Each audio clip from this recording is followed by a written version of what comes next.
مطلب کیا ہوا کہ حضور کو بہت لوگ بہت کچھ کہتے ہیں، کوئی اپنا جیسا کہتا ہے، کوئی کچھ کہتا ہے، کوئی کچھ کہتا ہے، لیکن میں تو مالک ہی کہوں گا۔ کوئی کچھ بھی کہے مجھے اس سے پرواہ نہیں ہے، لیکن میں آقا کو مالک ہی کہوں گا کہ وہ مالک کے حقیقت۔ ذرا سوچئے، اللہ رب العزت کے قبضۂ قدرت میں کائنات کا ذرہ ذرہ ہے، وہی خالق حقیقی اور مالک حقیقی ہے، لیکن میرے اعلیٰ حضرت ارشاد فرما رہے ہیں کہ میرے آقا کو اللہ رب العزت نے اپنا نائب مطلق بنایا ہے۔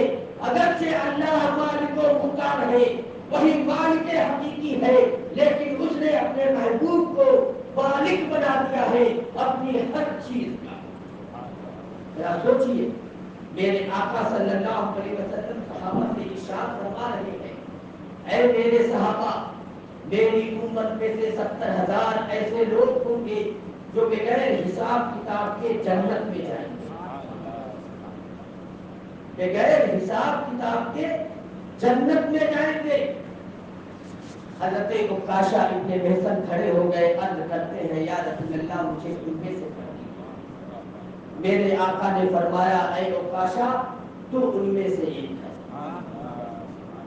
اب کوئی وہابی ہوگا جو کہے گا کہ اس میں کہاں اختیار ثابت ہوا، اس میں اختیار کہاں ثابت ہوا؟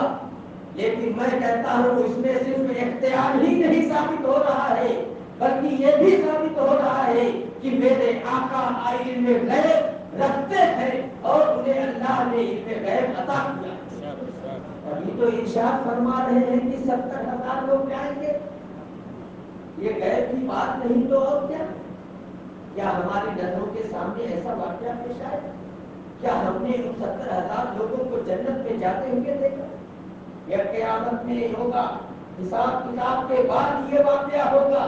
لیکن میرے آقا اس کو جان رہے ہیں اور اپنے صحابہ سے ارشاد فرما رہے ہیں کہ 70,000 لوگ بغیر حساب کتاب کے جنت میں جائیں گے۔ اور اختیار اور تصرف کا یہ عالم کہ وہ 70,000 اگر لے جائیں گے، لیکن وہ 70,000 وہی ہوں گے جن کا سلیکشن میں کروں گا، جن کو میں اجازت دوں گا، وہی وہ 70,000 میں شامل ہوں گے، اور جن کو ان 70,000 سے خارج کر دوں گا وہ ان میں شامل نہیں ہوں۔ تو ذرا بتائیے حضرت عکاشہ ابن محصن کو کس اختیار سے میرے آقا نے ان 70,000 لوگوں میں شامل کیا؟ اللہ نے انہیں اختیار ہی تو دیا، اختیار ہی تو دیا کہ ان 70,000 لوگوں میں اے محبوب جس کو تم چاہو شامل کر لو، تمہارا شامل کرنا میرا شامل کرنا مانا ہے۔ اور آئیے، یہ تو میرے آقا کا اختیار ہے، لیکن میرے آقا کو اللہ نے کیسا با اختیار بنایا ہے کہ آپ جس کو چاہے اسے بھی با اختیار بنا دیں۔ میرے آقا ایک جذبے سے تشریف لا رہے ہیں، ایک صحابی آپ کے ساتھ ساتھ چل رہے ہیں، میرے آقا اس صحابی سے کہہ رہے ہیں اے میرے صحابی اس درخت سے جا کر کہہ دو کہ تجھے رسول اللہ نے بلایا۔ وہ صحابی رسول تھے، اگر کوئی صحابی ہوتا تو کہتا یا رسول اللہ درخت کے کان تو ہے نہیں، میں تو اس کے سامنے دن رات بولتا ہوں، کچھ نہیں سنتا، کچھ نہیں جواب دیتا، پھر جا کے اس سے بولنے کا فائدہ کیا؟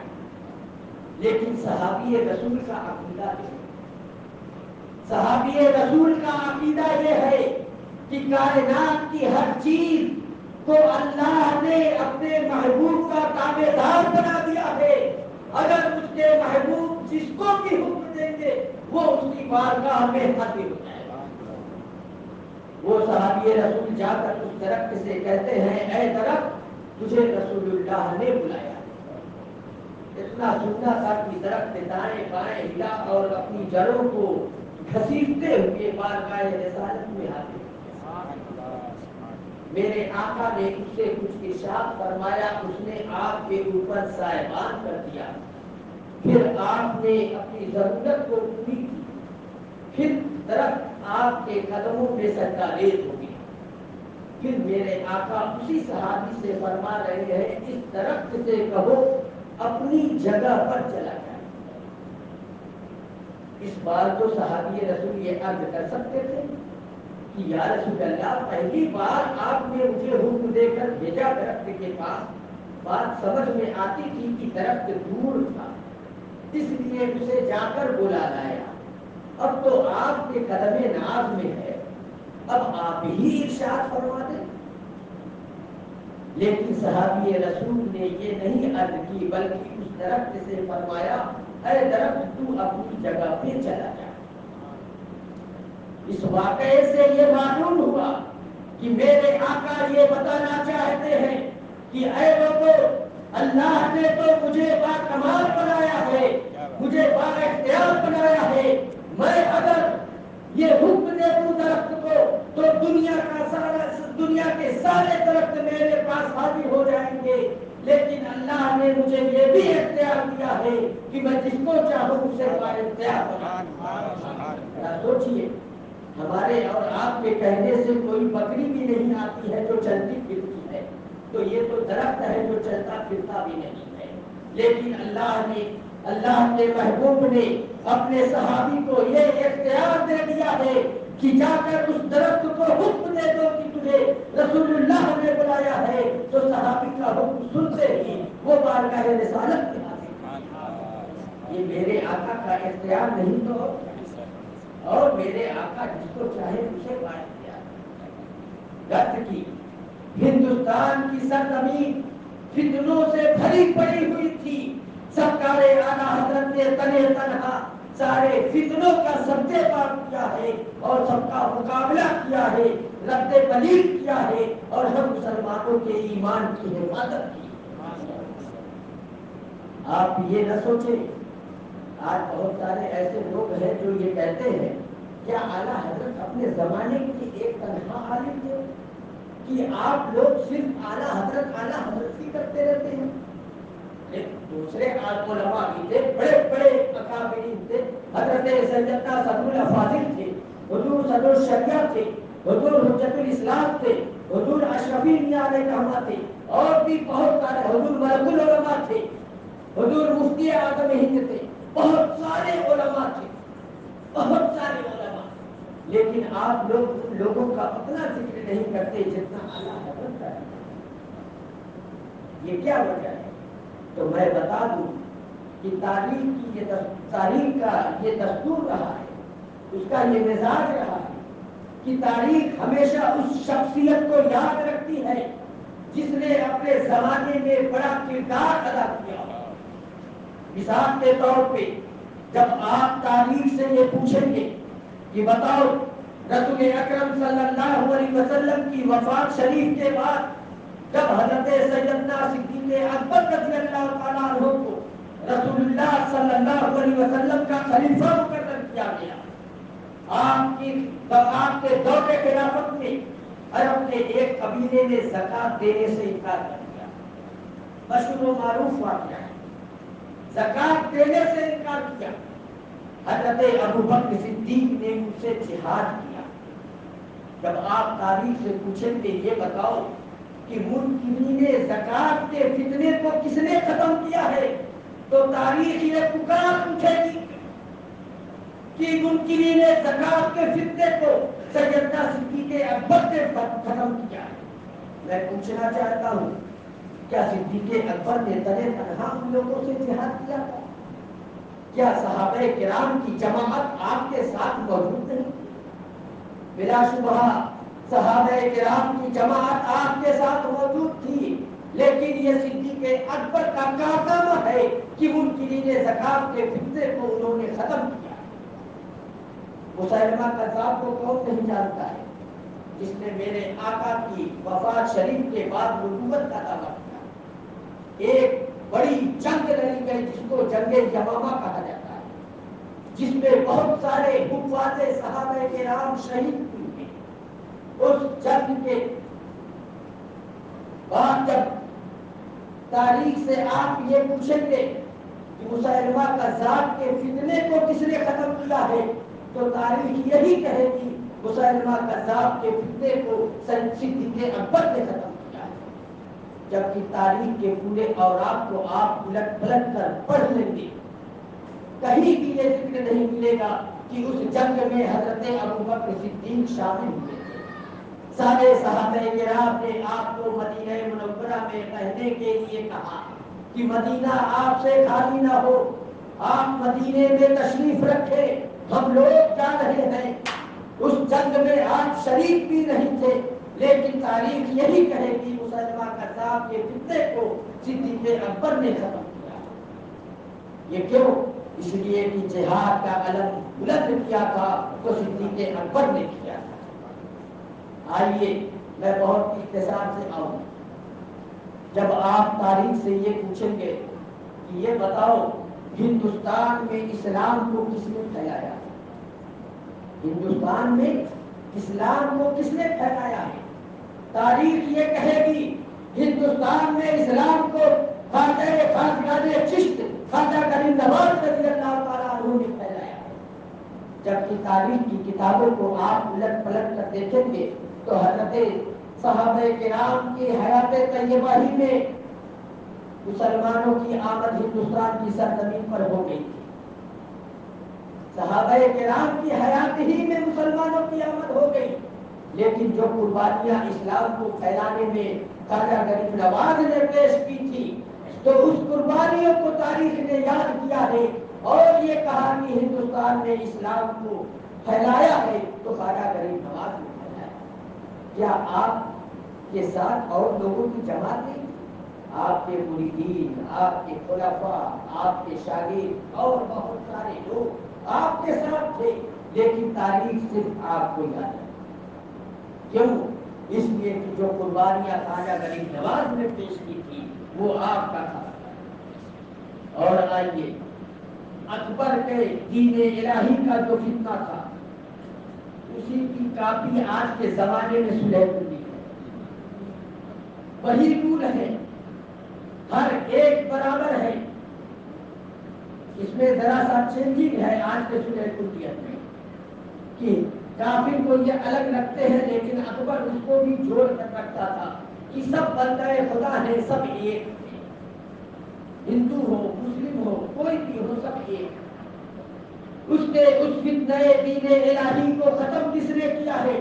جب تاریخ سے آپ پوچھیں گے تو تاریخ یہی کہے گی کہ دین الہی کے فتنے کو مجدد الف ثانی نے ختم کیا ہے. کیا مجدد الف ثانی کے طرح تنہا اکبر کا مقابلہ کیا تھا؟ کیا آپ کے ساتھ علماء کی جماعت نہیں تھی؟ کیا آپ کے ساتھ خانقاہیں نہیں تھی؟ سب کے سب آپ کے ساتھ تھے، لیکن جو تکلیفیں راہ خدا میں آپ نے برداشت کی تھی، جو فتنہ اکبری کو ختم کرنے میں مشقتیں آپ نے جھیلی تھی وہ صرف آپ نے جھیلی تھی.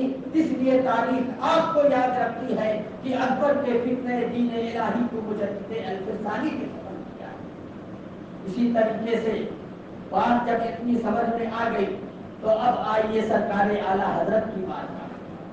جب تاریخ سے آپ پوچھیں گے کہ یہ بتاؤ جب ناموس رسالت پہ حملہ کیا جا رہا تھا، جب رسول پاک صلی اللہ علیہ وسلم کے ختم نبوت کا انکار کیا جا رہا تھا، جب رسول پاک صلی اللہ علیہ وسلم کے علم غیب کا انکار کیا جا رہا تھا، جب رسول پاک صلی اللہ علیہ وسلم کے علم کو جانوروں اور باطلوں کے علم سے تشبیہ دی جا رہی تھی، جب رسول پاک صلی اللہ علیہ وسلم کے شفیع ہونے کا انکار کیا جا رہا تھا، جب آپ کے والد و مختار ہونے کا انکار کیا جا رہا تھا، تو بتاؤ ان باطل فرقوں کا مقابلہ کس نے کیا تھا؟ تو تاریخ یہ پکار پوچھے گی کہ وہ سیدنا سرکار اعلیٰ حضرت کی ذات ہے جنہوں نے ان فرقوں کا مقابلہ کیا تھا اور ان کا رد بلی کیا تھا. آپ کے ساتھ آپ کے خلفاء، آپ کے مریدین اور علماء کی اور خانقاہوں کی بڑی جماعت تھی، لیکن تاریخ نے آپ کو یاد رکھا ہے کیونکہ آپ نے جو مقابلہ کیا ہے اور جتنے لوگوں نے بھی مقابلہ کیا ہے وہ سب آپ کے ارشاد فرمانے کی وجہ سے کیا ہے. آپ سب سے آگے تھے، جتنے بھی باطل فرقوں کے بعد تھے وہ سب اعلیٰ حضرت برداشت کرتے تھے اور اپنے محبوب صلی اللہ علیہ وسلم کے عشق میں اور دین اسلام کی دعوت و تبلیغ میں ایسے منہمک تھے کہ بس دین اسلام کی دعوت و تبلیغ کرنی ہے، احقاق حق کرنا ہے، ابطال باطل کرنا ہے، اور ان باطل مذہبوں کو، ان باطل فرقوں کا رد عمل کرنا ہے۔ قادیانیوں کا کہیں رد کر رہے ہیں، کہیں نیچریوں کا رد ہو رہا ہے، کہیں وہابیوں کا رد ہو رہا ہے، کہیں دیوبندیت کا رد ہو رہا ہے، کہیں مرزائیت کا رد ہو رہا ہے۔ رد کی کوئی بھی باطل فرقہ ایسا موجود نہیں تھا جس کے رد میں سرکار اعلیٰ حضرت نے فتویٰ نہ لکھا ہو، کتابیں نہ لکھی۔